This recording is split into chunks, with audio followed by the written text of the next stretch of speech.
ರೊಟ್ಟಿ ಅಂಗಡಿಗೆ ಲೈಸೆನ್ಸ್ ನೀಡಲು ಲಂಚ ಪಡಿತಾ ಇದ್ದ ಹುಬ್ಬಳ್ಳಿ ಧಾರವಾಡದ ಮಹಾನಗರ ಪಾಲಿಕೆ ಮಹಿಳಾ ಅಧಿಕಾರಿಯನ್ನ ಲೋಕಾಯುಕ್ತ ಪೊಲೀಸರ ಬಲೆಗೆ ಬಿದ್ದಿದ್ದಾರೆ. ರೊಟ್ಟಿ ಅಂಗಡಿ ಲೈಸೆನ್ಸ್ಗೆ ಲಂಚ, ಹುಬ್ಬಳ್ಳಿ ಧಾರವಾಡ ಪಾಲಿಕೆ ಅಧಿಕಾರಿ ಲೋಕಾಯುಕ್ತರ ಬಲೆಗೆ ಬಿದ್ದಿದ್ದಾರೆ. ರೊಟ್ಟಿ ಅಂಗಡಿಗೆ ಲೈಸೆನ್ಸ್ ನೀಡಲು ಲಂಚ ಪಡಿತಾ ಇದ್ದ ಹುಬ್ಬಳ್ಳಿ ಧಾರವಾಡ ಮಹಾನಗರ ಪಾಲಿಕೆ ಮಹಿಳಾ ಅಧಿಕಾರಿಯನ್ನ ಲೋಕಾಯುಕ್ತ ಪೊಲೀಸರು ಬಲೆಗೆ ಬಿದ್ದಿದ್ದಾರೆ. ಮಹಾನಗರ ಪಾಲಿಕೆಯ ವಲಯ 1 ಕಚೇರಿಯ ಅಧಿಕಾರಿ ಹೀನಾ ಕೌಸರ್ ಎಂಬುವರು ಲಂಚ ಸ್ವೀಕರಿಸುತ್ತಿದ್ದ ವೇಳೆ ಲೋಕಾಯುಕ್ತ ಅಧಿಕಾರಿಗಳು ದಾಳಿ ನಡೆಸಿ ಅವರನ್ನ ವಶಕ್ಕೆ ಪಡೆದುಕೊಂಡಿದ್ದಾರೆ. ಮಾಳೆಪ್ಪ ತಳವಾರ್ ಎಂಬುವರು ರೊಟ್ಟಿ ಅಂಗಡಿ ಆರಂಭಿಸಿ ಲೈಸೆನ್ಸ್ ಪಡೆಯಲು ಅರ್ಜಿ ಸಲ್ಲಿಸಿದ್ರು.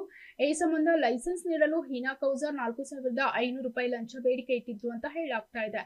ಈ ಮೊದಲು ಅವರು ಮಾಳೆಪ್ಪರಿಂದ ಮುಂಗಡವಾಗಿ 1,000 ರೂಪಾಯಿ ಸ್ವೀಕರಿಸಿದ್ದಾಗಿಯೂ ತಿಳಿದು ಬಂದಿದೆ.